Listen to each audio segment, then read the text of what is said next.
Up next is Jumpstream, based off the Dead End mold. This mold, I remember, was controversial because this little piece in the middle of the door frame is like unpaintable nylon plastic, so a lot of the decos had that weird unpaintable stripe going through. Here they try heroically to match the plastic colors to the paint colors, but it is just noticeable under the right lights. Her weapon accessory is probably the weakest. It's just this tiny little cross. It looks a little bit like a bow, and it kind of pegs onto a roof to look like a stupid spoiler. Let's get rid of that. And let's prevent the backdrop from falling like a set of dominoes. And yeah, her car mode is nice. There is just one problem that I've noticed. Physical defect. The pegs, which are designed to hold her chest piece in place, are engineered just a hair too long. If you look closely, you can see that they sort of come out underneath the wheels. So as you can see, they kind of drag the ground and hardly allow her wheel to reach the ground. So they kind of prevent her from rolling. The pegs are just a touch too long. Oh, by the way, that's another thing. I noticed that the pegs that hold these figures together in their various modes are really solid. There are some cases where I noticed paint flaking off as I unpeg pegs and the connections that hold them together in their vehicle modes, because they're just so tightly pegged together. I mean, look, if you look really closely, you can see where some of the red paint got taken off right there on that door panel, because everything there is so tight and clippy. Yeah, the paint is actually quite good. Like, she has the grill, the lights up front. Again, like the pins, her transformation pins kind of look a little bit like there's some paint in the tail lights, but that's just metal glinting through there. The tail lights are unpainted. Although the rear windshield is painted in, that's good. Let's zoom out. And aside from the fact that I can't seem to get this line to stay completely pegged in, it's a really good looking car. Now, I'm tempted to file these down so that it doesn't drag the ground so much, but I don't know. I don't want to damage it. I'm afraid if I mess up the pegs that it'll lose that ability to stay really clamped. Although all it really does is hold the chest piece in place. And no, don't try to fold it down, because then her little robo boobs come out underneath, and that's a whole different problem. You'll just scrape all her paint off. Yeah, so I don't know. It's like either this piece doesn't seat in all the way like it's supposed to, or they just made those pegs too long, but it is really, really, really hard to get clearance for the front wheels because of it.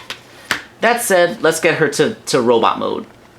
And there is Dust Up, immediately gaining some positive vibes because her face mask, let's just get a good zoom in on that face because it's probably a big talking point.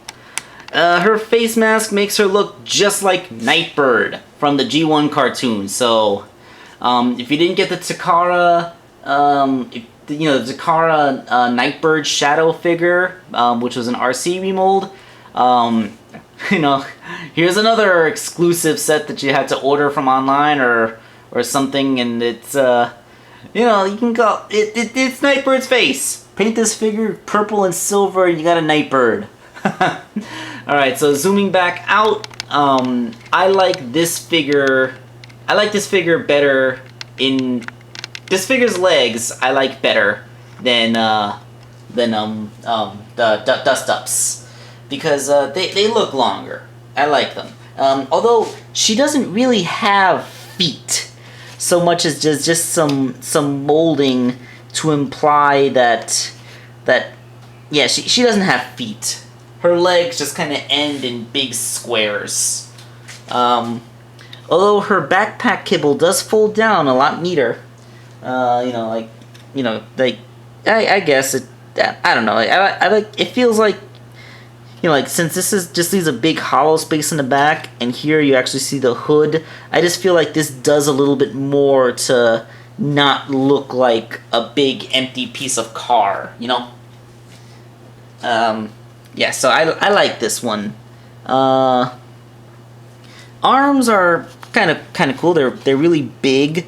You got a thighs. You got an arm. You got a bicep swivel right there. You got an elbow joint. Doesn't go full curl like the other ones does.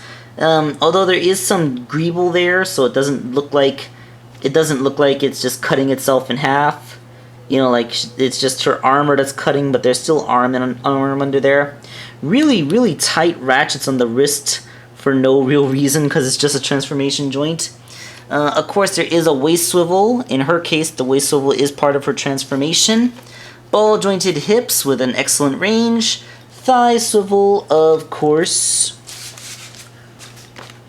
And a really good deep knee bend. Although, like I said, her feet are just kind of big squares at the ends of her shins. Very, very weird decision to, like, I've heard of no real hand syndrome, but no real foot syndrome? What the heck is that? Her head is also ball jointed, and there is just enough range for expressive tilt, and it moves around. Happy, happy, happy. So yeah, that is her robot mode. It's very good looking. Although, remember when I said this was probably the weakest of the accessories? Another great weakness is that she has a hard time holding it. You can put it in her hand like this, although that doesn't quite look right, especially because she has no wrist swivel, and unlike the other figure, her bicep swivel can't be used as a substitute for the wrist swivel. So that just kind of looks weird, the way she's poking herself in her chest with her bow. But then these handles here are too short. Like, I put it in, and she's barely holding that. It wants so easily to just fall out when it's brushed the wrong way. The instructions actually tell you to undersling it, push it into the bottom of her hand. But that's even worse because that grip is even weaker.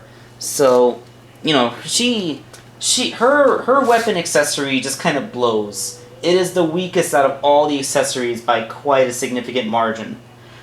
Fortunately, that is not a problem that the next two are going to have.